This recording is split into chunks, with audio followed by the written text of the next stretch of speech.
नंदनपुर में पीलू चिड़िया अपने पति बबलू के साथ रहा करती थी। उसका पति बबलू सुंदर सुंदर बर्तन बेचा करता था। बर्तन ले लो बर्तन, सुंदर सुंदर बर्तन, कांच के, स्टील के, सभी तरह के बर्तन ले लो।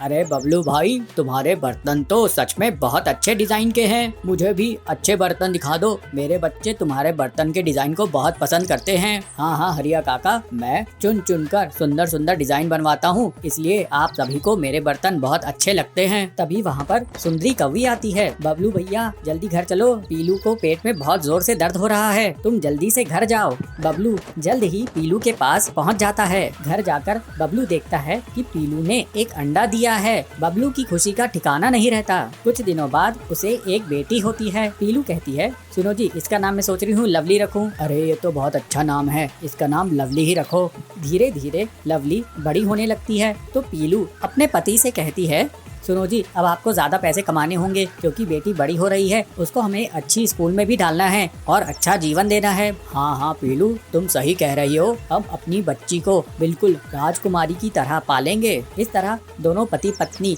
अपनी बेटी से बहुत लगाव रखते थे। एक दिन बबलू की दुकान में एक शहरी चिड़िया आती है। सुनिए भाई साहब, मेरा नाम बबली है, मैं शहर से आई हूँ। आप इन बर्तनों को अगर शहर में बेचेंगे तो आपको बहुत मुनाफा होगा। आपके बर्तन बहुत सुंदर हैं और आप यहाँ पर कम दामों में बेच रहे हो। ऐसा करो, ये मेरा पता रखो और जब कभी शहर आना हो तो मेरे पास आना। इतना कहकर बबली वहाँ से चली जाती है। बबलू घर जाकर पीलू को ये सब बताता है। पीलू कहती है, ये तो बहुत अच्छी बात है जी, गांव के जंगल में वैसे भी अच्छे स्कूल नहीं हैं, हम अपनी बेटी को शहर के अच्छे स्कूल में दाखिला दिलवाएंगे। और फिर कुछ दिनों बाद बबलू अपने परिवार के साथ शहर चला जाता है। वहाँ पर बबली चिड़िया उनके रहने का इंतजाम कर देती है। फिर बबलू शहर में बर्तन बेचकर बहुत मुनाफा कमाता है। ऐसे ही एक दिन जब बबलू घर लौट रहा था तो एक भारी भरकम ट्रक से उसका एक्सीडेंट हो जाता है और बबलू को अस्पताल में भर्ती होना पड़ता है। अब पीलू चिड़िया अपनी बच्ची के लिए परेशान होती है कि वो कमाई कैसे करे जिससे वो अपने पति का इलाज भी कर सके और अपनी बच्ची की स्कूल की फीस भी दे सके।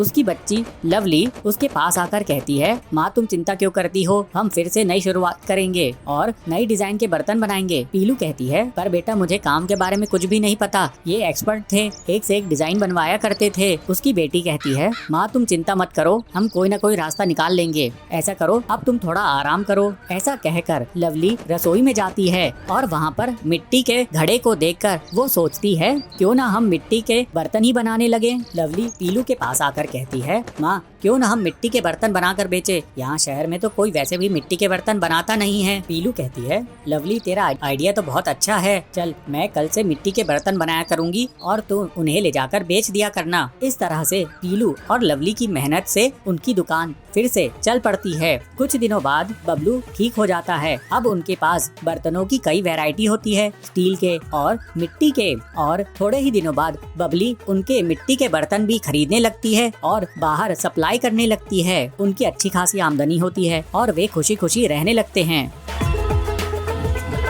चंपकवन में पीलू अपने पति बंटी के साथ रहती थी। दोनों भगवान कृष्ण की बहुत भक्ति करते थे। दिन रात कृष्णा जी की लीलाओं को याद करते थे और उन्हीं का नाम जपते थे। वो लोग बहुत गरीब थे लेकिन अपने लिए भगवान से कुछ नहीं मांगते थे। पीलू घर में ही पुराने फटे हुए कपड़े सिलने का काम करती थी और बंटी छोटा मोटा मजदूरी करता था। एक दिन काम के मजदूरी के समय बंटी घायल हो जाता है और उसे डॉक्टर आराम करने की सलाह देते हैं। सुनिए जी, आप चिंता मत कीजिए, आपका अच्छे से इलाज होना बहुत जरूरी है। मैं और ज्यादा कपड़े सिला करूंगी, अभी हमारी आमदनी कम नहीं होनी चाहिए। हाँ पीलू, अब तो सब भगवान कृष्ण की हाथों में ही है। अगर हमारे पास कपड़ा सिलने की ऑटोमेटिक मशीन होती तो कितना अच्छा होता, लेकिन गरीबी के कारण नहीं है। पीलू अब अकेले ज्यादा से ज्यादा कपड़े सिलने लगती है, लेकिन बंटी का ख्याल रखना, घर का काम करना और ज्यादा कपड़े सिलने के कारण उसकी भी तबीयत खराब हो जाती है और उसको कपड़े वापस देने में देर होने लगती है, जिसके कारण अब उसके पास लोग नहीं जाते थे और कुछ ही दिनों में लोग उसको कपड़े देना ही बंद कर देते हैं। पीलू दुखी हो जाती है। हे कृष्ण, अब क्या होगा? मेरी दुकान में तो लोग आना ही बंद कर चुके हैं, अब हम क्या करेंगे? आप ही बताइए कृष्णा,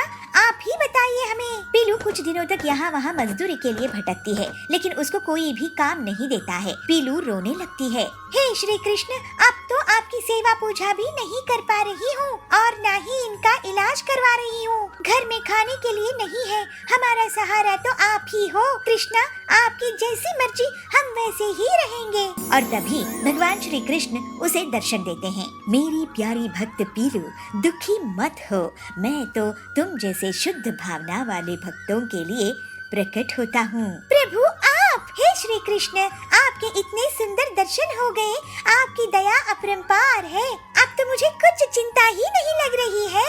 हे कृष्ण, हमारी भक्ति और मजबूत कीजिए, आपकी जय हो। बेटी, तूने मेरी भक्ति में कोई कसर नहीं छोड़ी है। इतनी मुश्किल में भी सिर्फ मेरे भरोसे रही है, ये सच्चे भक्त की निशानी है। इस जंगल में मेरा एक और भक्त है हरिया, उसको मैं प्रेरणा दूंगा। तुम उसके पास जाओ और उससे तुम एक कपड़ा सिलने की ऑटोमेटिक मशीन बनवा कर लेकर आओ। तुम दोनों का कल्याण होगा। जी भगवान, आपकी जैसी आज्ञा। पीलू घर जाकर बंटी को कृष्ण दर्शन की पूरी बात बताती है और फिर हरिया के घर जाते हैं। बेटी पीलू, भगवान श्री कृष्ण की भक्ति और उनके भक्तों की मदद करना मेरे लिए बहुत बड़ा आशीर्वाद है। भगवान ऐसे ही हम भक्तों के जीवन का कल्याण करते हैं। उनकी हम पर बहुत दया है। हाँ हरिया काका, प्रभु बहुत दयालु है। और फिर हरिया भगवान कृष्ण का ध्यान करते हुए पीलू के लिए कपड़ा सिलने की ऑटोमेटिक मशीन बना देता है। पीलू सबसे पहले भगवान कृष्ण को उस मशीन से बने कपड़े को अर्पित करती है और फिर कपड़ों को बाजार में बेचना शुरू कर देती है। तो सुंदरी उसके पास आके कहती है, वाह पीलू वाह, इतने सुंदर डिजाइन के और मुलायम कपड़े, ऐसे तो मैंने कभी नहीं देखी। ये क्वालिटी तो बड़ी बड़ी दुकानों में भी नहीं मिलती है। बहन, आपकी तारीफ का बहुत शुक्रिया, ये तो श्री कृष्ण जी की कृपा है।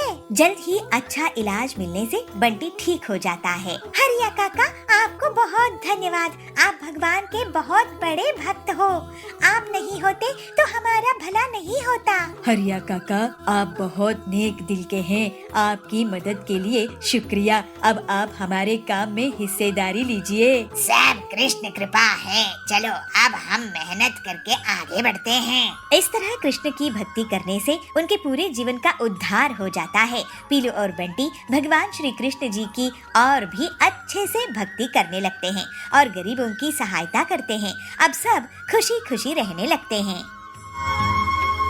बलरामपुर में बबली चिड़िया एक गरीब धोबी थी। वो और उसकी बहू पीलू कपड़े धोने का काम करते थे। फिर बबली उन कपड़ों को आयरन प्रेस इस्त्री कर देती थी। बबली का बेटा बंटी इस काम को बिल्कुल भी पसंद नहीं करता था। एक दिन बबली की तबीयत खराब हो जाती है। वो बंटी को बुलाकर कहती है, बेटा बंटी, हमारे खानदान की सबसे बड़ी चीज मैं तुझे देना चाहती हूँ। ये ले, ये है वो आयरन इस्त्री जिसे तेरे पिताजी और मैं अपने घर के लिए रोटी कमाते थे। अब मैं ज्यादा दिन नहीं रहूंगी, तो इसे ले और अपने खानदान का काम आगे बढ़ा। तो बंटी कहता है, क्या माँ, तुम्हें जायदाद के नाम पर यह आयरन इस्त्री ही मिलती? पता नहीं तुम मुझे क्या समझती हो। मैं इस काम से नफरत करता हूँ। मैं कभी भी इस इस्त्री को नहीं छूऊंगा। तो पीलू कहती है, अरे आप अपनी माँ से ऐसे कैसे बात कर सकते हो? जब आपकी आमदनी नहीं थी तब इन्होंने घर का पूरा खर्चा कितने सालों तक संभाला है। आप इनसे माफी मांगिए। तो बंटी कहता है, अरे अच्छा माँ, मुझे माफ कर दो। तो पीलू कहती है, नहीं,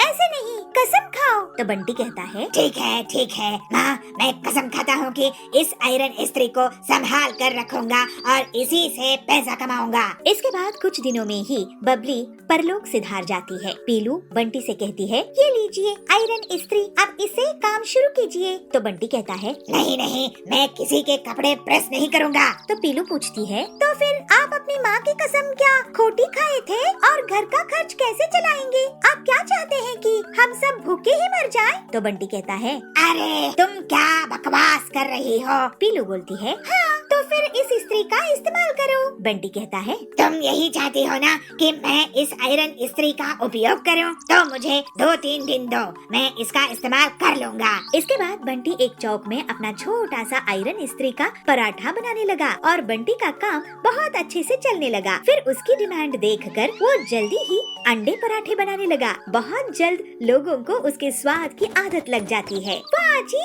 आपने तो बहुत ही कमाल का आइडिया निकाले हो। ऐसा आयरन पराठा तो किसी ने भी नहीं खाए होंगे। तुम जानती हो पीलू कि अब अपना एक बड़ी दुकान खरीदेंगे। वाह जी। और बंटी एक बड़ी सी दुकान ले लेता है। इसके बाद बड़े बड़े सेठ भी उसके यहाँ आयरन इस्त्री का पराठा खाने आने लगते हैं। बंटी पीलू से कहता है, पीलू, तुमने मुझे घमंडी होने से बचा ली। अगर तुम नहीं होती तो मैं अपनी पुरखों का आयरन इस्त्री नहीं इस्तेमाल करता। तुम्हारे कारण ही मैं इतना तरक्की कर पाया हूँ। ये लो हीरों का हार। इस तरह से अपने बड़ों का सम्मान करने के कारण पीलू और बंटी खुशी खुशी रहने लगे।